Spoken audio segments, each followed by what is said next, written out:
Ross Marquand, and you're watching Slash Sisters. Sorry, it's hard to say. You're watching Slash Sisters. Did you get the Kirk or did you get the Jerry? Or did I get the Jerry? I don't know. I think I got Jerry. You got Kirk. No. I don't know. All I know is Pam's still frozen.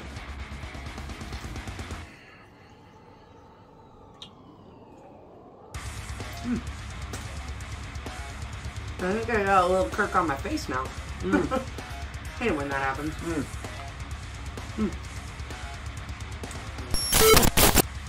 Alright, all you backwoods cannibalistic freaks, I'm Hallie. And I'm Jenny. And we are the Slash Sisters. So drop that barbecue and run for your lives as we dive into our next movie we're reviewing. The Saw may be family, but not one you want to be related to. No. I don't know. Maybe. No. So with all that being said, let's sink our meat hooks into this classic horror film from 1974, Tobe Hooper's classic, Texas Chainsaw Massacre. So, as Hallie just said, this is written and directed by Tobe Hooper, with writing credit also going to Kim Henkel. Music done by Tobe Hooper and Wayne Bell. Cinematography by Daniel Pearl. Makeup by Dr. W.E. Barnes, who was a plastic surgeon. And this is his only film. Only film. And he did all of the prosthetics for Grandpa. And Dorothy J. Pearl. And starring Marilyn Burns, Alan Danziger, Paul A. Partain, William Vale, Terry McKinnon, Edwin Neal, Jim Sydow, John Dugan, and Gunnar Hansen. So this film is plagued from the start with financial problems and ties to the mob, to filming conditions that literally made it a nightmare for all the actors. Yeah. Heat exhaustion, rotten meat, made for an all-too-realistic experience that led to not so much acting, but reacting to the environment. Yeah. Hell, I mean, even some of the wounds and blood are real. Real blood, real wounds. Right. And the score, or lack thereof, made for an eerie watching. Tobe Hooper decided to use slaughterhouse sounds and noises where there would normally have been a score. And this created such a sense of dread that I can still feel my skin crawling years later from watching it. It crawls every time I watch it. The grittiness of the film and just the sounds from it. Ugh, it definitely created an experience that I have not seen in any other film yet. No, it's not able to be recreated. And the only actual use of real music used in the film is the music we hear in the back of the van. This film starts with 5 kids in a van driving through the back roads of Texas. Something that is kind of a trope in and of itself. Yeah. I mean, like, you know, you get the 5 kids in a van sort of thing. We've seen it done. We've seen it done numerous times. Yeah. They are on their way to Franklin and Sally's old grandfather's place when they run into a hitchhiker. Now, most people nowadays know better than to pick one up, but because this is a horror film and the time frame in which it was made, they're fucking dumb. Yeah. Well, and, you know, from what I read, actually, later, Edwin Neal, who played the hitchhiker, was thanked by state troopers for reducing the amount of crime from hitchhikers. People literally stopped picking up hitchhikers after this. It was probably a good idea to do that. But anyway, they pick him up and immediately regret their decision. Needless to say, he freaks them out and they kick him out of the van. But as they're driving away, he marks the backside of their van with his own blood. Yeah. So, they pull over shortly after this to try and get some gas, only to discover there's no gas to be had. It's here where we meet the cook, or the old man, Drayton as we now know him, depending on your source for the character. Right. And he warns them, don't go looking in other people's property. Of course, because we're in a horror film, they don't fucking listen. And, yeah, they're fucking dumb. So, the property, they head out to the property. And, once they find it, everybody else goes to kind of explore, and Franklin throws a damn hissy fit, blowing his tongue, just like the hitchhiker did when he got kicked out of the van. It's delicious, though. I'm telling you, those Sawyers, they know how to cook a dang good meal. I heard they're especially good at head cheese. Head cheese.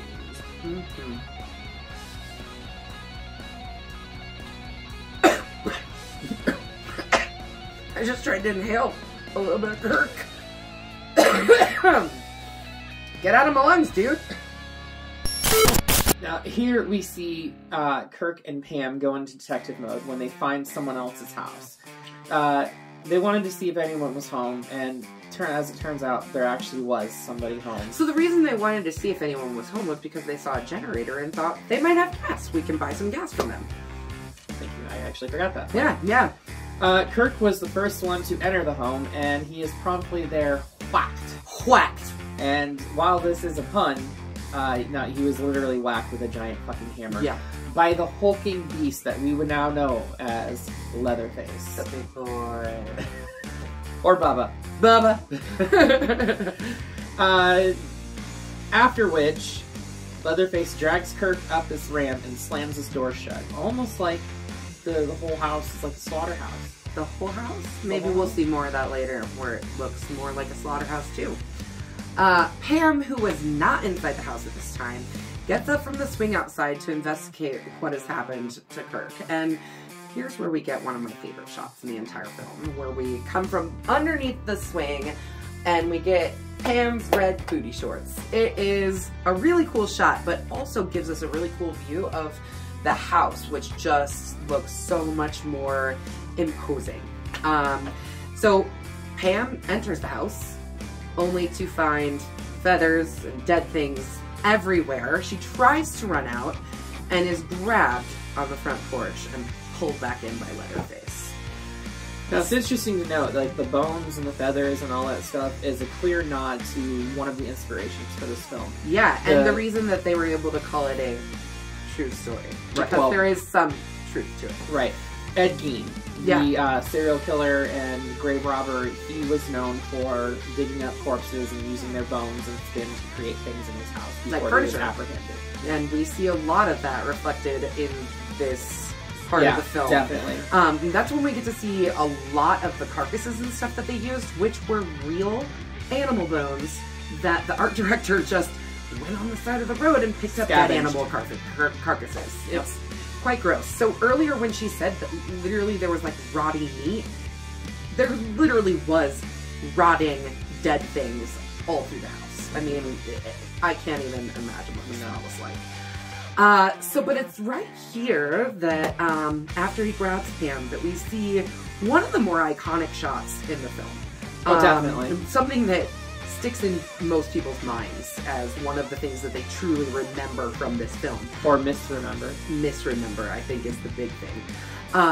We see Leatherface lift Pam and put her onto a meat hook.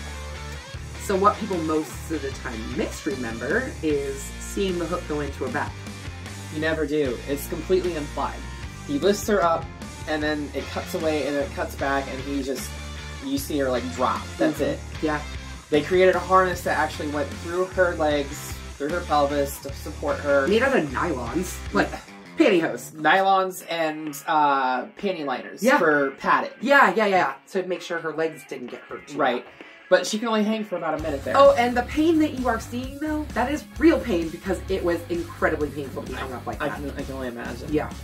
No, but what people most of the time remember is seeing that hook go into her back, and we never actually see that.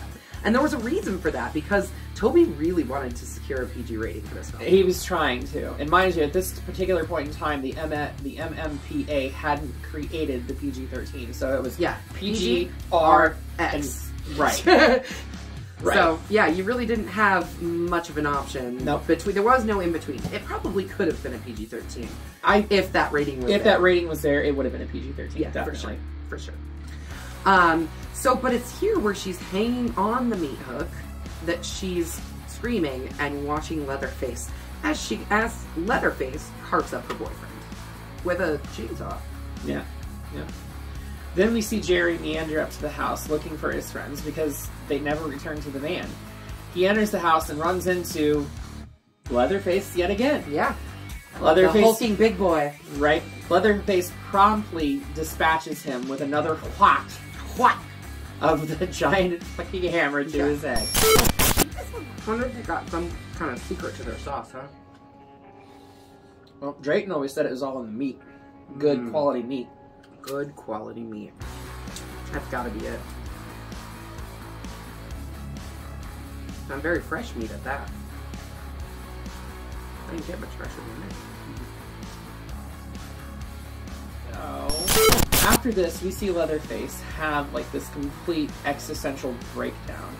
He's running to the window, he's flying the curtains open, like looking out the window, he's like, where are these people coming from? Why are they entering my house? Where's my family to help me? And you just see him just go through this like complete breakdown of like, what the hell do I do now? Yeah. I mean, honestly, it's that point where I really started feeling bad for Leatherface.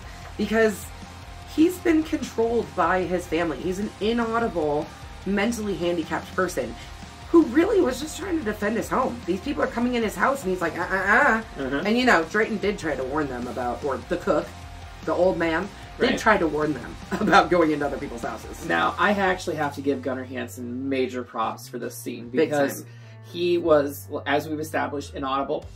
He had no actual lines of dialogue. Not a single one. And he was wearing a mask, which completely inhibits your facial expression for emotion. He had very tiny eye holes that he was able to convey a little bit of eye movement out, but he ended up just licking his mouth. Yeah. And just patting his head like, oh my god, oh my god, which is enough to be pretty dang scary anyways, because you've just seen this man murder 3 people. Right. And it's just... I never noticed that until this watching of it. I definitely didn't notice it as much until this time either. It was like just not something that was in my mind until I was watching it, and I was like, I feel awful for him. It's funny how when you watch something as like a kid or, you know, even a teenager or whatever, and you're like, you know the story of it, so you don't watch it again for a while. And then you watch it and you're not really watching it. Like, I've seen this film probably 100 times. In bits and pieces, chunks, you know, playing in the background while I'm doing other things or whatever. But to sit down and actually watch it as an adult and really notice things that I never noticed when I was younger. That's why I always suggest, if you know a film inside and out, rewatch it different times. And because sit down and really watch it intently. You will see it through different eyes and pick up on stuff that you never noticed before. Yeah, for sure. So after this, we see Sally and Franklin kind of waiting by the van, deciding what to do, and they decide they're going to go looking for their friends. And Sally really wants to go by herself, but Franklin makes her take him. So she pushes this rickety-ass wheelchair through the woods, and as they're, you know, going through these dark woods, suddenly Leatherface leaps out at them, and really, this is the first and only time we see Leatherface kill someone with a chainsaw. And you would actually think that with the name, the Texas Chainsaw Massacre. Now, yes, we did see him cut up Kirk with the chainsaw, but you would think with that name, though, you would think that there would be like more all the killings people with killed the with chainsaw. chainsaws. Exactly. Yeah, like in all the killings with chainsaws. But no, just one. At this time, after seeing her brother brutally hacked to pieces by Leatherface, Sally turns and promptly runs in the opposite direction. Yeah. Screaming her head off the entire time, trying to navigate the woods, being chased by Leatherface, who, as an actor, Gunnar was a hell of a lot faster than Marilyn Burns. Yeah, Sally in the scene. He's like 6'3", right? And then they put like stacked shoes on him to make him look even bigger and imposing. And he was just a big man. No, he definitely was. But he was so fast that he would actually have to stop and pretend like he was cutting through the brush to catch up with her, to let her get further away so he wasn't on top of her. Yeah. Because they had a limited time window. Chase. Right. They had a limited time window to get the shots done. Yeah, exactly. Because they didn't shoot that much in the dark at night outside. It's not easy to shoot that stuff, especially on the old cameras. No, definitely not. Now, all the while, Leatherface is actually chasing her right back to that gas station where the old man, the cook, Drayton, whatever you want to call him, is all too eager to help her. Right back to the farmhouse where we get one of the most infamous scenes in horror history, the dinner. Yeah, I'm stuck on this bone. That sounds dirty. Uh-huh.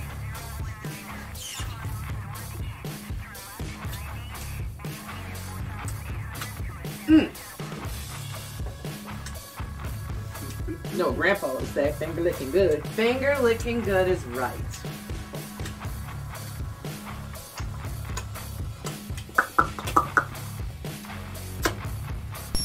Now, this is where we see basically all of the acting thrown right out the window, just like Sally jumps through a window later to escape these psychopaths. Right. I mean, literally, the actors were howling and screaming and taking turns puking in between sets because the smell coming from the rotting food that was on the table. They filmed this. It took 26 hours. 26 hours to film this scene. Depending on who you talk to, that could have been actually longer. changes. Yeah. It goes anywhere from like 26 to like 35. 40 hours. Yeah. I'm sure some of it is at least slightly exaggerated how long they were filming, but they were filming nonstop for at least 26 hours. I think that's the lowest number that I saw. Right, and mind you, this house is completely, and they were doing this during the daytime, so they put black, like, blankets up over the windows. Because it's supposed to be nighttime when the actual scene happens. So the windows are closed, there's no ventilation. No air conditioning. Right, so it's just, you have all this rotting things just... Yeah, they estimated the house to be around 150 degrees. So not only were they just like sweating, hot, disgusting, most of what you're seeing at this dinner scene is just the actors reacting to the situation that they were in and really just wanting to be done filming. They wanted to be done filming the movie. They wanted to be done filming this scene. They wanted to be away from the rotting food so that they could stop smelling everything. Absolutely. So at this point we see Leatherface, the hitchhiker, the old man, and Grandpa all sitting at the table. And Grandpa's basically just an infant now because he's so old he's basically reverted back to being a baby. He's probably wearing diapers. Or just pissing on himself. I guarantee he's pissing on himself. So they're trying to discuss who's going to kill Sally. And the hitchhiker, or as I now call him Nubbins, that's my Nubbins. The hitchhiker, he says that Grandpa's the best killer. So Grandpa should be the one to do it. And it takes Grandpa several tries to hit Sally in the head. Now, it's important to note that the prop hammer that they were actually using for this was a real hickory handle with a fake hammer head on it. And while it may have taken him several tries to actually hit it, he did hit her, and he did split her open. There is a scene it's literally like a second long. You blink, you miss it. You can see the back of her head right here. You can see the wound on the back of her head. It's real blood from a real blow. Yeah. So when we say that, you know, this dinner scene was a lot of reacting, not actual acting, yeah, no, this was them reacting to people actually hurting them. And there was actually an interview that I saw with Gunnar Hansen where he said there was a period of time where he actually wanted to kill Marilyn Burns. And Marilyn and him were friends before this filming. She was the one who convinced him to do the film. Right. So, yeah, I mean, they were friends. They knew each other before any of this started, and he was ready to kill her. Actually, Gunnar Hansen did cut her finger in that scene because the fake cutting just wasn't working. So he actually grabbed her hand up, cut her finger wide open, and fed the actual blood to the actor playing Grandpa. Yeah. Who was sitting there just suckling on it. Like an infant. Yeah. But the entire time this scene is being filmed, in my opinion, Sally, played by Marilyn Burns, earns the title of Scream Queen. Solidifies herself as a Scream Queen, because that woman doesn't stop screaming for the last 20 minutes of the film. No. Scream Queen / Final Girl. First Final Girl. Yeah, for sure. For sure. She's the only one to get away. Right.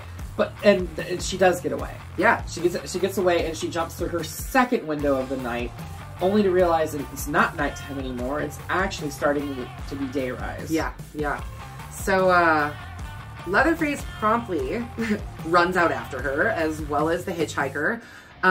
They chase her straight out onto the highway, and Sally sees a semi coming and runs out towards the semi, and the hitchhiker is promptly run over by a semi and killed. The semi driver opens the door, helps Sally in, only to have his door attacked by a chainsaw. Now, why the hell he did not just start the truck? I'm assuming the truck is still running. I think the truck seemed like it was still running. So, I don't know why the hell he didn't just drive away at this point, but no, he grabs up a wrench, exits out the passenger side, and starts running, only to be chased by Leatherface. Yeah. Why? It makes I mean, I understand that there are those stupid people that are in horror movies, and this is a horror film, but... Yeah, I guess we have to just chalk it up to bad decision making, like all characters in horror movies. It has to be. It has to be. So at this point, the driver actually turns around and chucks the wrench at Leatherface and hits him with it. Hits him square in the face. Wait a second. You know what? I know that I got this one right. Let's see here. Get my clue cards out. Yeah. Yeah, I guessed it at the beginning. I got the driver on the highway with the wrench. Go figure. Who would have known? I know. Unfortunately, it doesn't kill him. It just knocks him to the ground. Where we get a scene that... It's... If you haven't seen it, you don't know what you're missing, but if you've seen it, you know what we're talking about. Gunnar Hansen had to set up a metal sheath on his leg, put a stake on top of that metal sheath, and a blood bag on top of that. Right. To make it look like the chainsaw was cutting into his leg. They tried to do it without teeth on the chain. Unfortunately, the chain was not cutting the pants. So they had the decision was made to use a live chainsaw, which he used a live chainsaw a lot through this film, like especially when he's like running, chasing Sally, and he's cutting through everything. He really is cutting through those branches. Right, but this is a completely different scenario where it's going over his leg, his own leg. For sure. Now, because it was his leg, and he just didn't trust any of the stunt coordinators to stop, so he decided to do this take himself. And he drops the chainsaw down onto the leg, goes through the pant leg, the blood bag, the stake, hits that metal sheath. And it all happened way faster than he was expecting. Right. Hits like, the metal sheath, and he feels a twinge of pain, and he immediately thinks that the chainsaw has cut through everything and has gone into his actual leg. Screams in pain, like sits up immediately, grabs the wound, and starts squeezing it to make sure it's like not bleeding, and gets up. He really did think that he was hit, but it was just the heat from the chain rubbing on the metal plate, and it burned him. It burned, not bad, but it was enough to cause him to yell in pain. Yeah. Now, what you see... And react really beautifully. What you see in that take is his genuine reaction it's to that the one and chainsaw. only take that they did. Right, because they didn't have another outfit for him. He wore the same clothes for the entire shoot. Yeah, because they only had one shirt, and they only had one outfit for him to wear the entire time. Particularly the shirt, which was dyed to be a specific color. So they couldn't wash it because it was dyed. And they couldn't have the suit dry clean for fear of ruining the material. Or losing part of it. Or not getting it back. Yeah. So by the time he was done, I think he said his shirt was just... one, so stinky and gross, but also like stiff with sweat and grossness and everything else that he'd been, going through for the last month. So, I mean, as far as really everyone only had the clothes that they were wearing. So by the time you get to the end, like, I know Marilyn Burns had said at some point that her shirt was... Her pants. Her pants were just... She took her pants off and they were just standing up on their own. Yeah, because of sweat and all the fake blood. And, I mean, that fake blood's got Karo syrup in it, so, you've got plenty of sugar in there for it to stiffen and get absolutely disgusting. So, but yeah, at this point, Sally jumps into the back of well, she flags down a pickup truck that's driving by. Yeah, jumps in, literally, like, climbs in, and Leatherface misses her by inches. And, Leatherface does his epic little dance, which was also not planned. So what they were doing is Gunnar Hansen, the actor that plays Leatherface, was so pissed off at Tobe for all the shit that they had put him through, and really the entire cast. After all of that, this was the last scene that they were filming, and that was pure anger and emotion. Pure anger and rage. And he was just dancing. I mean, it was quite... You look back on it now, and it's almost elegant in the way he was doing it. And almost a little bit funny, because you're like, really? You're dancing with a chainsaw? Right, and the entire time, Toby's just sitting back, he's like, keep rolling. Yeah. He doesn't want them to stop filming because he's going to use that. Right. I mean, really, Tobe was very smart for that, because he used genuine fear. He used, real things happening on set to his advantage. And when I talk about genuine fear, let me tell you, every single person in that film was scared to death of Gunnar Hansen. They would not go near him in between takes. Most of the time, the only time those actors were in a scene with Leatherface was when they were being killed. So the first time they see him, they're literally getting chased and being murdered. Mm-hmm. So yeah, I mean, that fear is real. They were actually afraid of the actor on set. So yeah, I don't know. It's crazy. But right after that, we see Miss Sally laughing maniacally and screaming and crying. Yeah, lots and lots of emotions there. Mm-hmm. And then cut to black, roll credits. And that is Texas Chainsaw Massacre. Yeah. You know, I mean, it's a film that lives in infamy. It's a film that I think scarred people for some time. I know it certainly scared the fuck out of me when I was a kid. Yeah, I'll be honest, I didn't watch this until I was a little bit older. I think I was in my teens when I first watched Yeah, I was this. probably 13 or 14, I would think. But I actually know the remake a lot better than this. I think a lot of people in our generation do. I think there's a lot of people that were right at that age where they were learning about horror, you know, when that remake came out. It came out in 2003, right. So, you know, it's one of those things where... If you don't know how old we are, it's like right... That's right after we graduated from high school. So, I mean, we were right at that perfect age to... Yeah, it was definitely geared and targeted towards, like, our age demographic. Yeah, I know, for me personally, because Texas Chainsaw Massacre has been one of my favorite films for as long as I can remember, I hated the remake. But I think that was just because I went into it going, I'm gonna hate this remake. So, yeah, I don't know. I think rewatching the remake as an adult, I actually have a whole lot more appreciation for it that I didn't have the first time I watched it. So I have to ask now, Bloody Machete up? Bloody Machete up. If I could give it like 10 Bloody Machetes up, I would. I also am going to give this a Bloody Machete up. While I don't know that it's necessarily aged particularly well, it's definitely something that it will go down in like cinema history as being something that...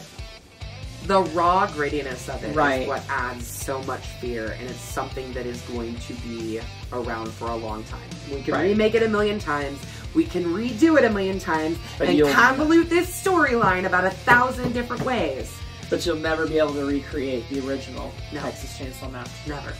And with that, we are done, ladies and gentlemen.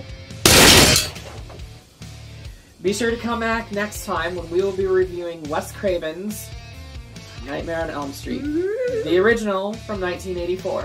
Because why would we do the remakes?